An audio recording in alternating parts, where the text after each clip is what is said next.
Sir, अभी भारत में देखा जा रहा है कि यौन शोषण, बलात्कार या जातिगत उत्पीड़न की जो जड़ें है वो मानसिकता में पाई जाती है।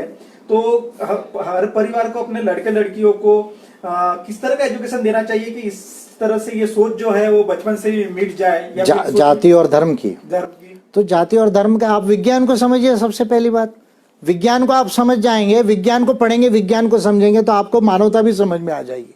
देखिए, यूरोप के अंदर में जो era of reason and enlightenment बोला जाता है वो साइंटिफिक रेवोल्यूशन के साथ साथ में हुआ है।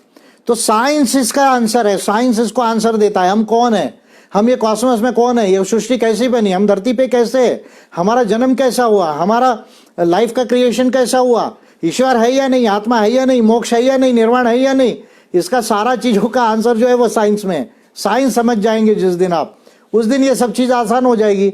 ये पागलपन यूरोप में क्यों नहीं, बाकी जगह क्यों नहीं, वो लोग साइंस को समझते हैं, इसलिए जो ये पागलपन नहीं है। हम लोग जाति और धर्म को और उससे जुड़ी हुई जो संस्कृति है उसको ज्यादा अहमियत देते हैं, इसलिए हम ही खुद उसमें फंसते हैं, फिर हम बोलते हैं उसके शिकार है। जैसे मैंने कहा कि भाई, जो अभी मैंने सिंपल उदाहरण दिया कि अगर 2 जनरेशन में रिजर्वेशन आकर ऑफिसर बन गए, उसके लड़के ने क्यों जो है वो SC ST का जो है वो जॉब में अप्लाई करना चाहिए, क्यों वो खुद नहीं कह सकते कि नहीं भाई मैं इतना एजुकेटेड हो गए तो अभी हम लोग कम्पीट करेंगे, या क्यों उन्होंने सोचना चाहिए कि मुझे गवर्नमेंट जॉब ही चाहिए, प्राइवेट सेक्टर में क्यों नहीं मैं एक मैनेजमेंट के अंदर में या CEO तक के जो भी जाना है उसमें जा सकता हूं।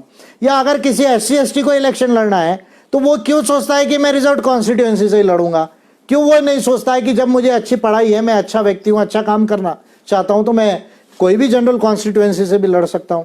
तो जाति को तो आप भी पकड़ के रखना चाहते हैं ना, आपको भी जाति में बेनिफिट है ना आरक्षण और वोट का, तो उसके वजह से जाति पकड़ के आप भी रखेंगे, और जो जनरल वाले वो धर्म के लिए और अपनी सुप्रीमेसी के लिए पकड़ के रखेंगे। तो भारत में इस तरह से जाति कभी जो है वो प्रॉब्लम सॉल्व नहीं होगी।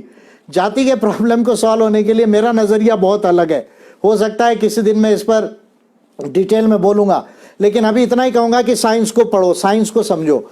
साइंस सब कुछ है पूरे कॉस्मोस में, सब साइंटिफिक लॉज है, उसी से चल रही है दुनिया, बाकी कुछ नहीं है। कोई ईश्वर, आत्मा और धर्म नहीं है, किसी भी तरह का हो चाहे वो। राज्यसभा में विपक्ष की अनुपस्थिति में 3 श्रम विधेयक को मंजूरी दी गई है, तो ये विधेयकों का क्या असर पड़ेगा श्रमिकों के ऊपर? नहीं, उसको थोड़ा सा डिटेल में पॉइंट बाय पॉइंट देखना पड़ेगा, लेकिन लॉ मेकिंग प्रोसेस में ये जो बिल्स थे, ये बिल्स पे काफ़ी कुछ जो है वो वेटिंग ऑफ लॉ हुआ है, काफ़ी ओपिनियंस बुलाए गए थे लेबर मिनिस्ट्री के द्वारा, और पिछले 2-3 सालों से ज़्यादा से जो है ये 2014 से ही चल रहा है।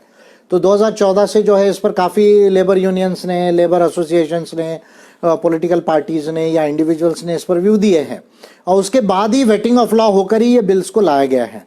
अब संसद में विपक्ष एब्सेंट रहा, उसने इसको सेक्शन बाय सेक्शन देखना चाहिए था। तो मैं समझता हूँ कि अपोजिशन पार्टीज़ ने भी अपना जो है वो रिस्पॉन्सिबिलिटी इसमें प्ले नहीं किया है। क्यों हर बार आप वॉकआउट क्यों करते हैं, मुझे ये समझ में नहीं आता है। आपको भेजा क्यों है, वॉकआउट करने के लिए भेजा है या सिट इन करके लॉ को पास करने के लिए भेजा है? तो मैं समझता हूं कि अपोजिशन पार्टीज को भी हर बार वॉकआउट कर देना जो है वो सूट नहीं करता है। तो हर बार रूलिंग पार्टी को ही गलत साबित करना जरूरी नहीं है।